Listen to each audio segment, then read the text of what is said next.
Para o bate-papo de hoje, eu tenho a imensa satisfação de receber o Tiago Hipólito, que é diretor sênior de inovação da 99.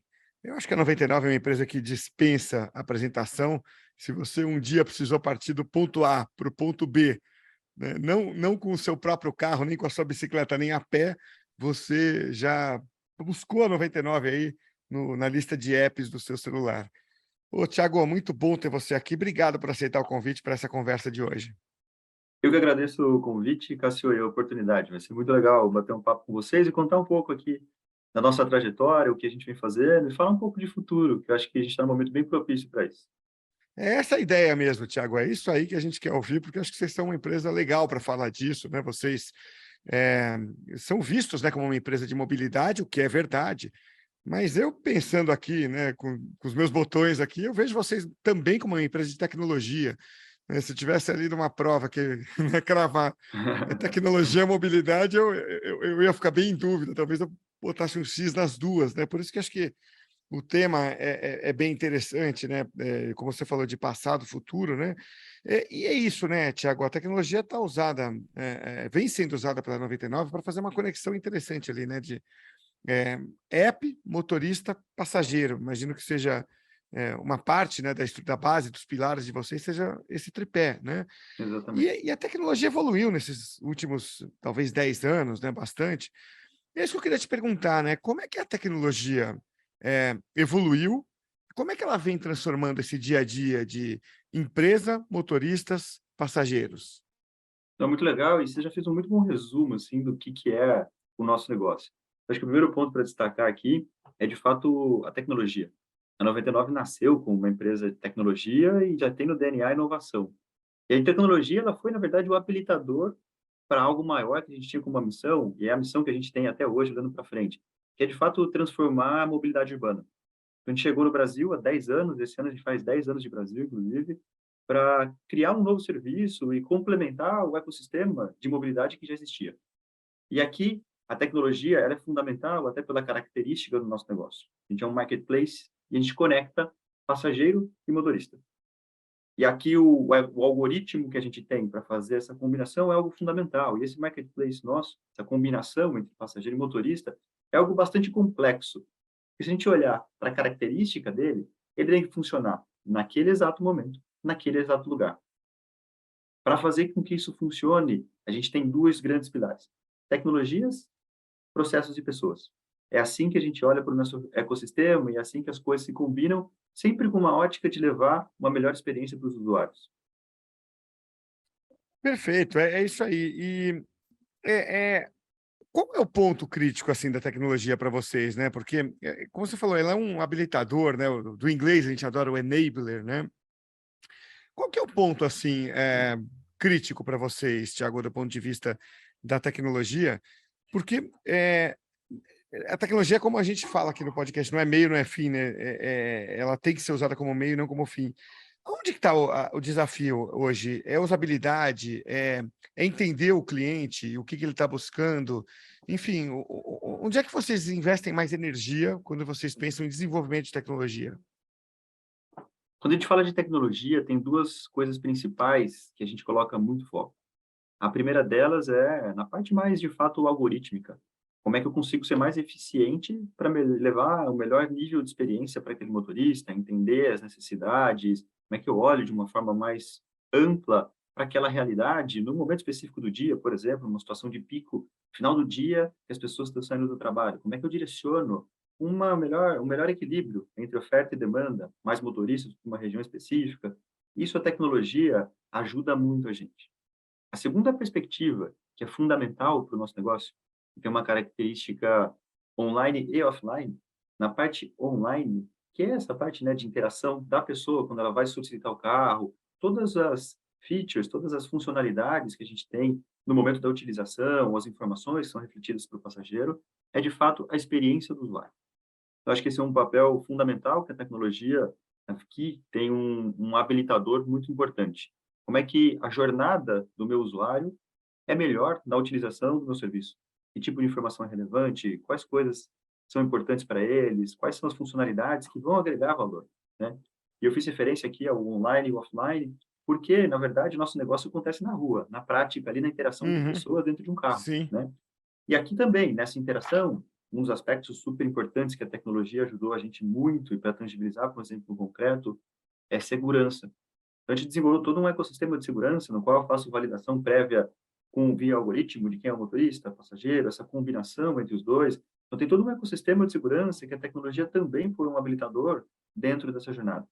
Então, quando a gente olha para a tecnologia, fazendo um resumo aqui, a gente olha, para a eficiência, como é que eu torno esse algoritmo mais eficiente nessa conexão entre passageiro e motorista? E dois, como é que a tecnologia me habilita a levar uma melhor experiência dentro da utilização e da jornada dos dois usuários que eu tenho? Tiago, você falou aí da demanda versus a oferta, né? E a gente pensando assim, né, muito fácil de tangibilizar isso, né? A gente, quando vai pedir um carro na 99, a gente Uhum, sabe que no passado tinha muito mais, né? Essa impressão que dá. Você, pô, pedia lá um carro, putz, em 2 minutos tinha alguém na tua porta. E hoje a gente já tem uma expectativa diferente, né? Você sabe que, dependendo da hora e da região, pode demorar um pouco mais. Parece que as pessoas vão aprendendo a conviver com isso também, né? uhum. Então, duas perguntas em uma aqui. Tem aí um desequilíbrio de oferta e demanda, diferente, pelo menos, do que era recentemente? E se sim, como que a tecnologia, ou como é que vocês operacionalmente lidam com isso, lutam para equilibrar isso? Legal. E eu vou usar essa sua pergunta para fazer uma reflexão e trazer um pouco de histórico. Acho que isso é muito legal. Falei, 99 completa 10 anos de Brasil esse ano, né? E aqui a gente cresceu o negócio de forma muito sustentável ao longo dos anos.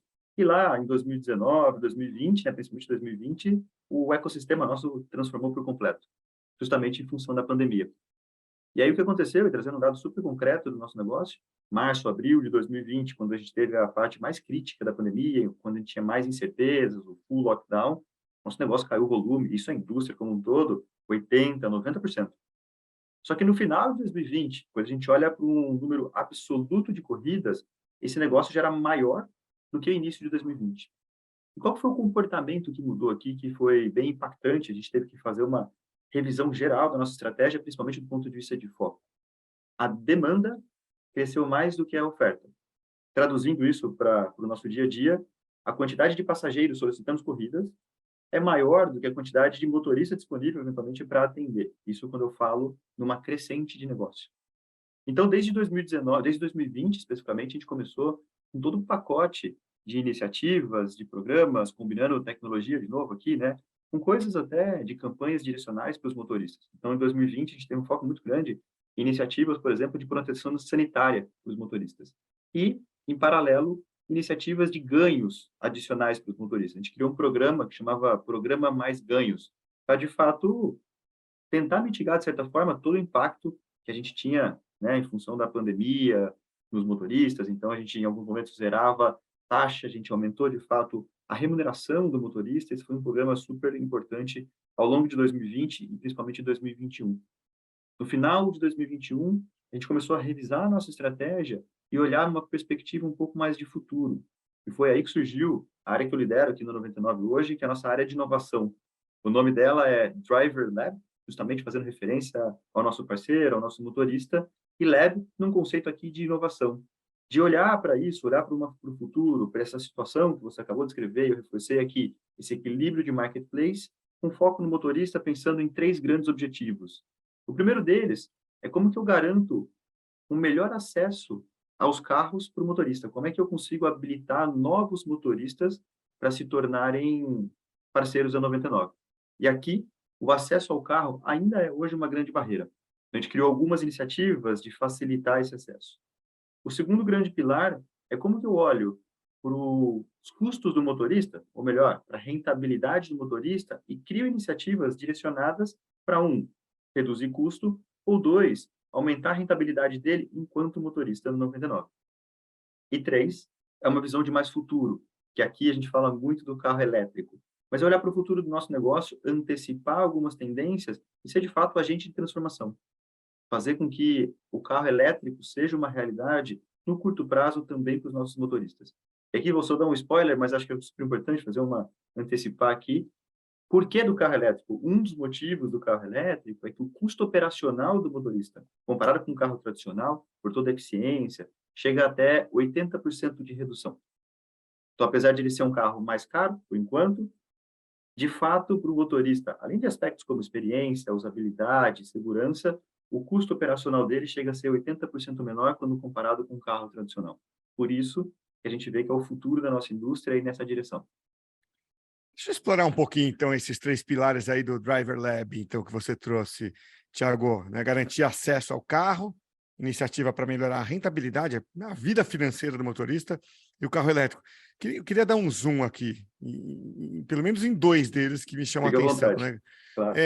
Quando você fala em melhorar o acesso ao carro, do que você está falando? Por exemplo, se eu quero perder um emprego, ou por opção, acho que é até injusto a gente atribuir só a última opção, né, você ir ser motorista. Por qualquer razão da minha vida, eu decidi ir lá e prestar esse serviço como motorista da 99. Que acesso, que dificuldade é essa de acesso ao carro? É a dificuldade de comprar o carro? É a dificuldade de alugar o carro? É a dificuldade de seguro? Qual é essa encrenca que você está resolvendo? E acho que você já tocou nos pontos principais aqui. É justamente isso, né? Hoje, se a gente pega o nosso motorista, ah, o acesso que ele tem à compra ou mesmo ao aluguel é um acesso bastante limitado, assim, né? Então, primeiro, pela oferta de carros, hoje, para esse negócio especificamente, que não supre toda a demanda que a gente tem, mas também por todas as condições de aprovação. E aqui eu vou trazer o exemplo do seguro que você tocou, né? Eu acho que o seguro é um exemplo super importante. Quando a gente olha, por exemplo, um seguro tradicional para uma pessoa física e um seguro para um motorista de aplicativo, o motorista de aplicativo ele é cobrado até 2, 3 vezes mais exatamente pelo mesmo carro.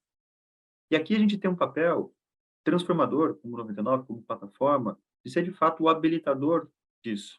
Por exemplo, se eu conheço o perfil do motorista, sei como ele dirige, tenho todo o histórico dele, eu posso fazer uma compartilhação, um compartilhamento de informações com a empresa de seguro para que ela leve um valor mais adequado com base no comportamento do motorista. Não só criando uma coisa que é padrão, mas sim muito customizada. A gente tem esse poder. O segundo é pelo próprio poder de barganha hoje que a 99 tem, né? Se a gente olha o tamanho, eu vou trazer um pouco, fazer um parênteses aqui, mostrar, trazer alguns dados do tamanho da 99 no Brasil hoje. Motoristas. A gente tem 750 mil motoristas numa base mensal. Passageiros. A gente tem 20 milhões de passageiros ativos numa base também mensal. E para você ter uma referência em número de corridas, quando a gente fala uma média, um aproximado, a gente faz em torno de 3 milhões de corridas dia. Então, aqui a gente conecta muita gente todo dia, com uma capilaridade bastante importante. A gente está presente em 1.600 cidades no Brasil, e é esse o ecossistema que a gente está inserido. Então, quando a gente olha o poder da 99 que ela tem nesse sentido, poder de negociação, de influência nesse ecossistema, como um agente de transformação, é super importante. E aqui vale uma reflexão. Esse é exatamente o conceito de uma economia compartilhada. Quando a gente soma esforços de diferentes jogadores, né, nessa cadeia, e todos têm um benefício maior. Esse é o conceito e isso que a gente faz como nosso DNA. E é isso que a gente vem buscando fazer cada vez mais. Poxa, isso, não vou nem tocar no assunto aqui com profundidade, mas abre para muitas coisas ligadas à tecnologia, né? O Open Insurance está vindo aí, né?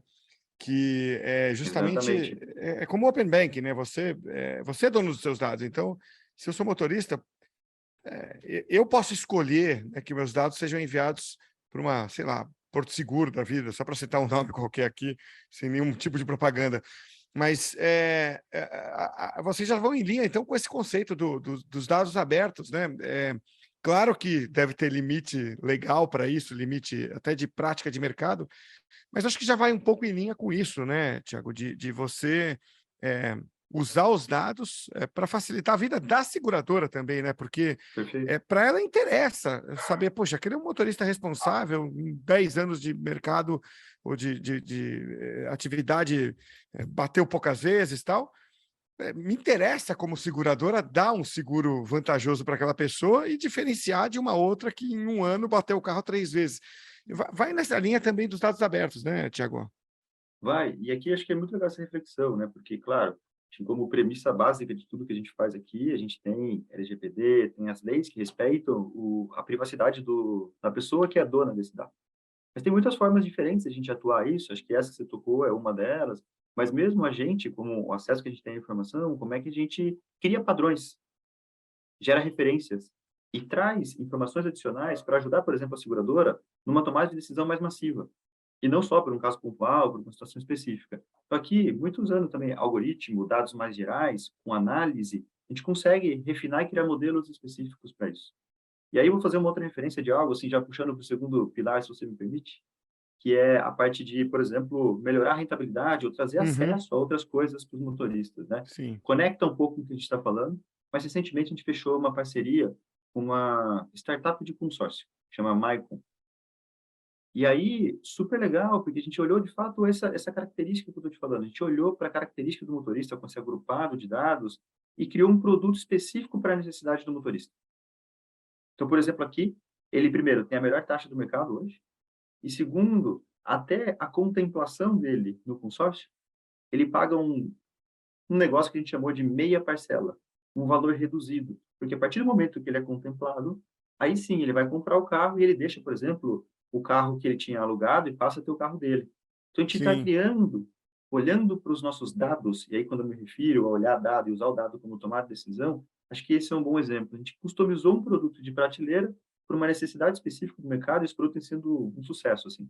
A gente tinha um objetivo que foi já em 2 meses, já passou o objetivo que a gente tinha para o ano, como uma fase piloto, a gente já vendeu mais de 2.000 consórcios para os motoristas, e aqui também o habilito, está fazendo referência ao que você falou, o acesso ao carro, né? É um produto que ele não teria se a gente não tivesse entrado no ecossistema para facilitar e co-construir com uma startup, né, com uma outra startup, um negócio focado para o nosso motorista. Muito legal. Então, você pulou em dois dos pilares, e dos objetivos, na verdade, né, do Driver Lab, né?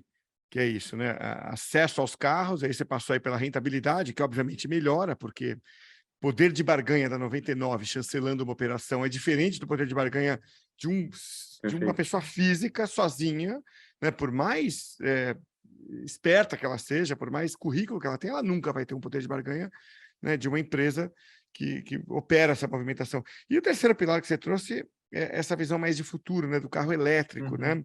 É, em que ponto que a gente está disso, né? Assim, outro dia eu peguei, aliás, via 99, né, um motorista, e ele contando que estava migrando para um carro híbrido, né? Hum.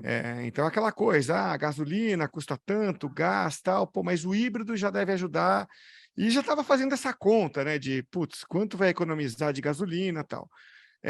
Então, o híbrido me parece uma coisa já, né, mais próxima da realidade em determinados modelos, mas a gente já tem no horizonte o carro elétrico, né? Eu fiz essa breve introdução para dizer isso. A gente está saindo do carro a gasolina mesmo, né, ali do jeito que sempre foi, e olhando lá na frente o carro elétrico. Então tem uma linha do tempo aí. Em que ponto da linha do tempo a gente está, na tua visão?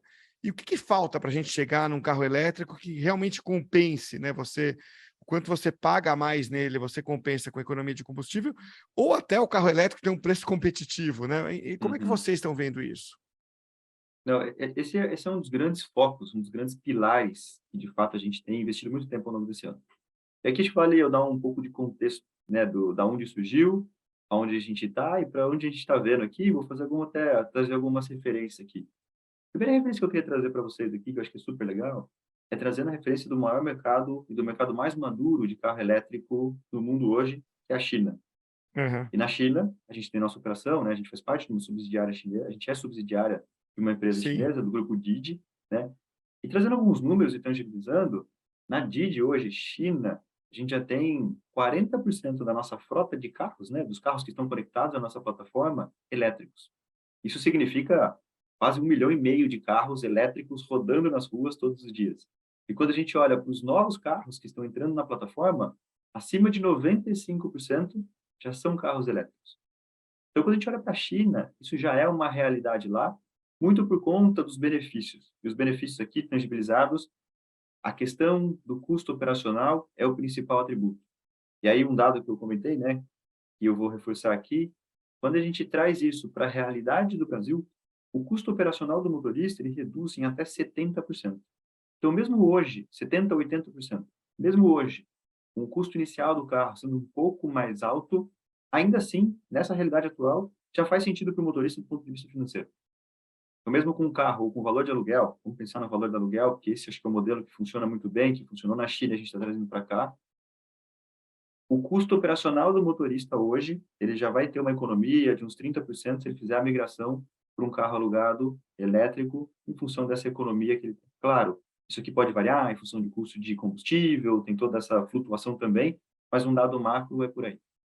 Acho que a segunda referência aqui que é super legal é como é que foi feita essa adoção na China, né? E aqui, se a gente olha para a adoção de carros elétricos no mundo, ou principalmente esse caso, né, que eu estou elaborando um pouco mais, ela é feita em duas perspectivas.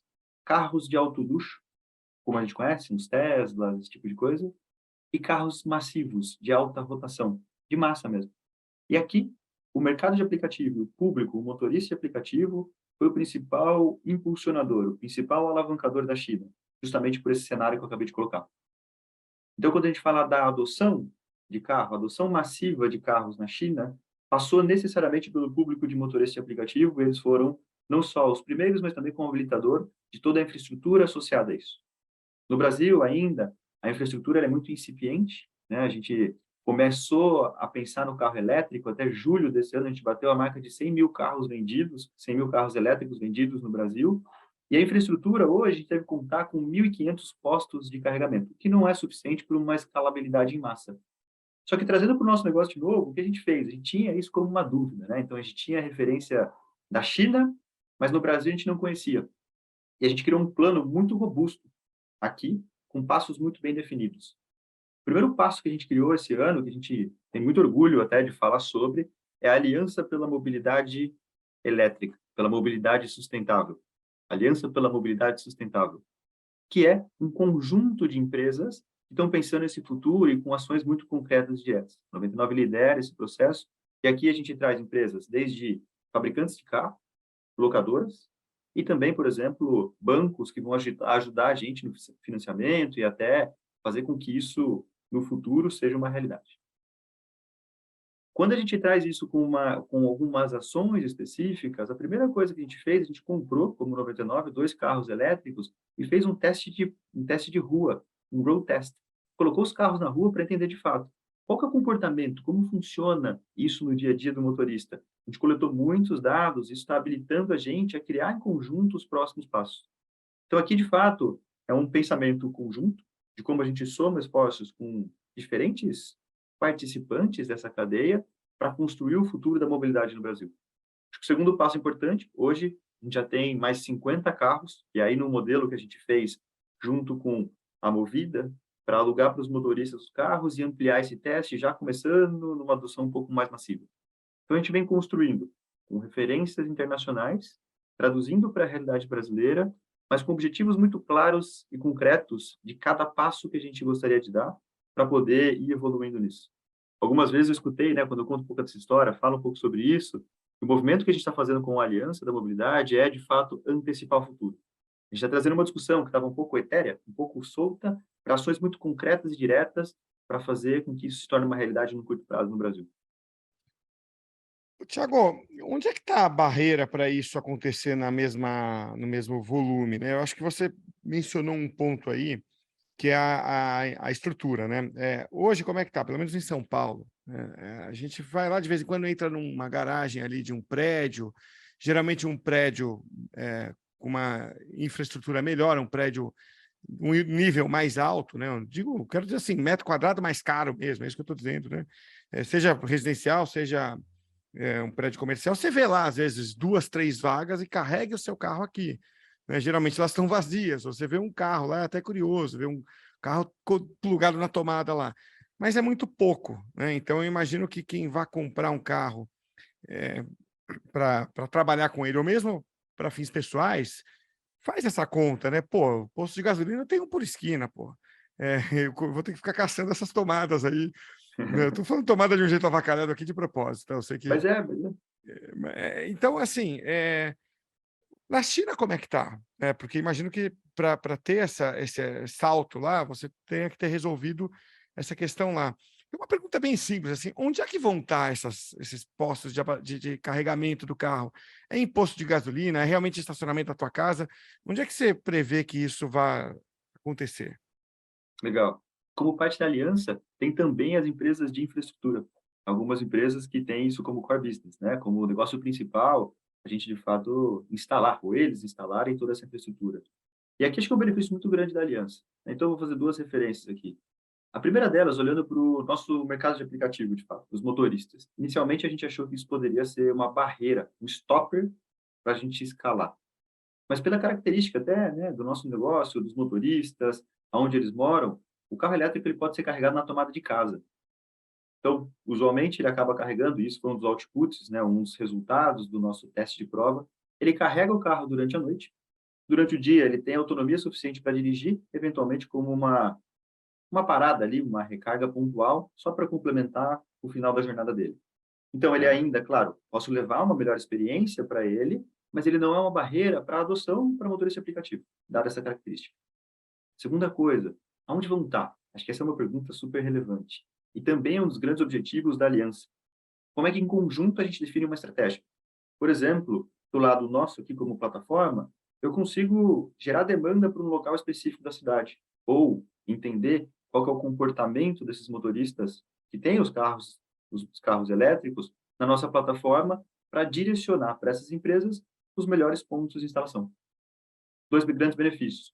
Por um lado, eu levo uma melhor experiência para o motorista, porque ele vai ter os pontos ali já num círculo, num circuito onde ele de Uhum. fato está rodando. E para o outro, eu maximizo até o próprio investimento das empresas que estão fazendo essas instalações. Então, aqui é um esforço conjunto e a gente está olhando para esse ecossistema e definindo estratégias conjuntas de onde quebrar essa barreira inicial. Inicialmente, a gente escolheu a cidade de São Paulo para isso. Então, eu fiz a referência, a gente tem mais ou menos 1.500 postos de instalações, né, carregadores de tomada, como você falou, e Sim. está tudo bem, acho que é isso mesmo.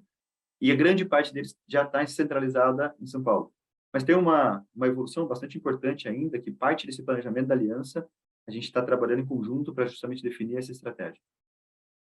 Legal. E não sei se você vai ter essa informação, que você não é o grande cara técnico aí, mas você está envolvido no tema, talvez você saiba responder. Essa economia, ok, você não põe mais combustível no carro, né? Vai tudo para o elétrico. A tua conta de luz, né? De algum jeito você vai ter que pagar isso, né? Você vai ter que pagar essa energia, né? Me parece, não sei se está certa a minha sensação, mas assim, hoje, como é muito pouca gente usando, não é uma questão ainda, né? Pô, tudo bem, eu tenho ali, eu posso tomada para você abastecer o carro, com energia, nesse caso.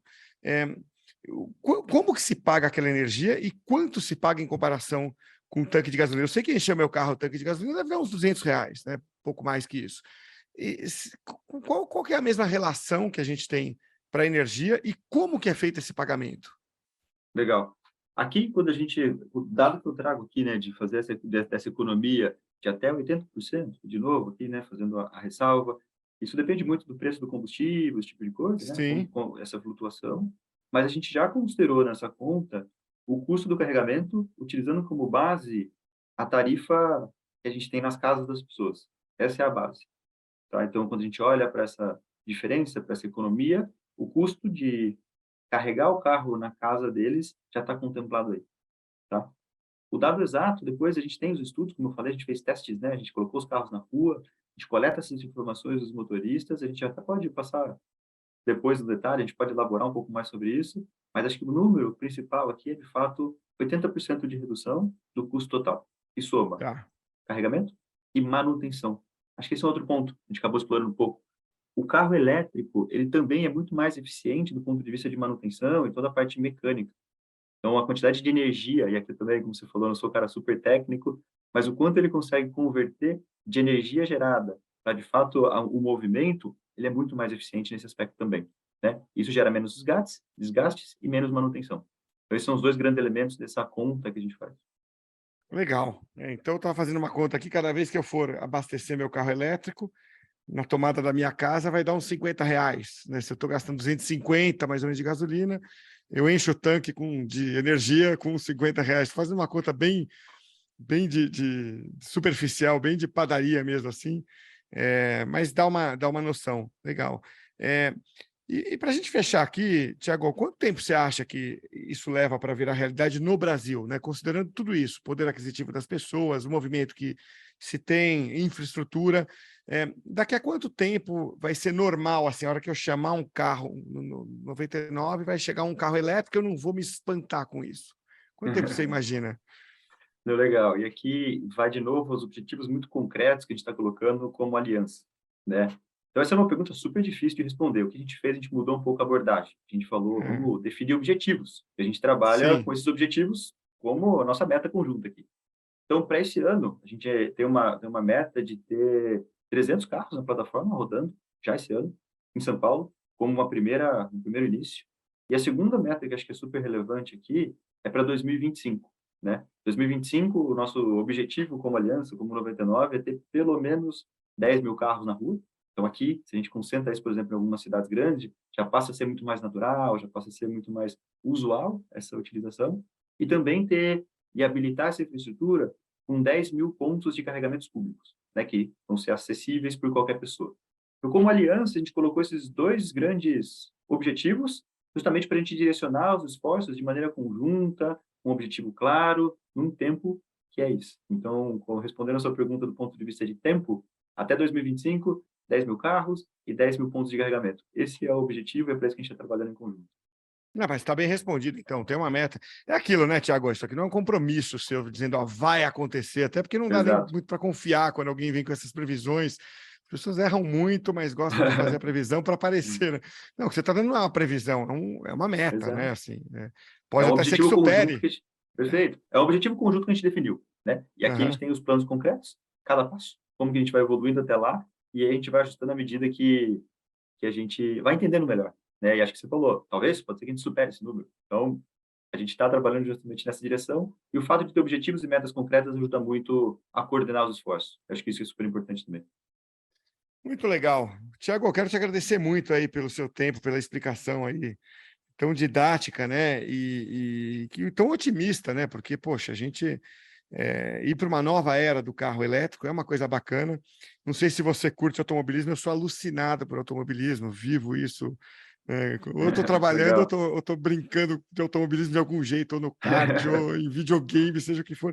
E tem a Fórmula E aí, né, agora, Sim, né, que fez muito sucesso, né? Mostrando que o carro elétrico, pô, é uma realidade. Os caras tem o Lucas de Graça, que é um brasileiro que foi campeão já. O fato de ele ser campeão é um detalhe esportivo. Ele é um grande entusiasta do carro elétrico, né? Então, é um cara que vai sim, muito além da atuação nas pistas, tal, e traz uma abordagem muito parecida com a de vocês, né? Então, a gente está vendo aí já um campeonato de corrida de carro rodando o mundo, né? O ano que vem vai ter, 2023 vai ter etapa no Brasil, vai ser legal de acompanhar, né? E dá para ver que não é nenhum sonho, nenhuma viagem que você está falando, é realidade, muita gente trabalhando em torno disso. Então, parabéns aí pela iniciativa e obrigado pelo papo, viu, Tiago? eu que agradeço, Cássio. Foi muito legal o papo. Fico à disposição aí para futuras oportunidades. Depois eu posso voltar aqui e falar com vocês um pouco mais, já com esses Claro, resultados concretos, com os próximos passos de tudo que a gente está vamos construindo. A gente marcar. começou essa área de inovação esse ano, tem muita coisa legal e tem muita coisa legal por vir também. Agradeço de novo aí pela abertura, pela simpatia. Foi muito legal.